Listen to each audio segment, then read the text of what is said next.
Most patients worry about the pain thing, is that right? Yeah, they're really concerned about the pain, and that's one of the biggest hesitations of getting an epidural. Oh, so they're worried about the pain of us placing an epidural. Yeah. I find that the staff seems to think, and so do the patients, that the IV hurts worse than what I do.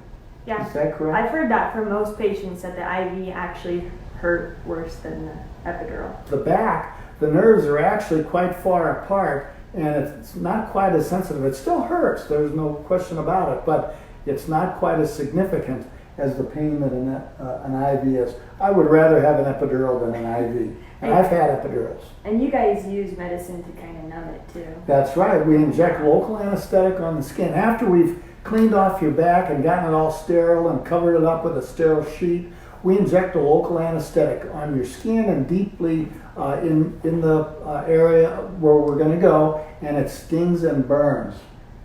Right? Yep. And then after that, what do they feel?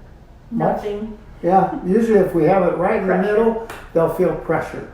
If they feel anything on the left or the right, that tells me that I'm kind of off to the left or right. I want it to be right in the middle, right? Yep. So, and that's my goal, is to have it right in the middle. And then the epidural catheter is usually right in the middle of the area where we want it to be.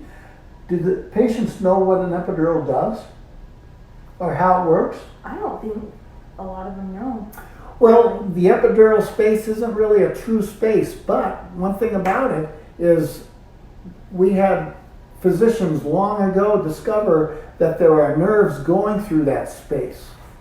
And if we put something in there, like a little catheter, we're able to put local anesthetic in through that catheter, and it gets to those nerves that are going through that space. So if it gets to those nerves, it acts like a roadblock and helps decrease the sensitivity of those nerves to pain. Yeah. And that's how an epidural works. We put that little catheter in, we inject local anesthetic, it gets to those nerves that are going through that space, and those are the same nerves that are going over there to the uterus, where the baby is. That's right, and that's the thing that's Where the hurting. pain's coming from. Now, I don't know about it because I'm a guy, but from a woman's perspective, Yeah, the most shocking thing that I found with an epidural, with me personally and with patients, is typically you still have movement in your legs. You're not just going to be a limp noodle. That's you're, great. You're going to be able to rotate, and you're going to be able to feel. It's not. does that help when it's time to deliver? Definitely helps with pushing, and yeah. Do you feel a lot of pressure down there when it's coming? Oh yeah, you still feel pressure. Oh my goodness, I'm glad I'm a guy. So, You're the best, Paul. thank you very much. Have a good day, everybody.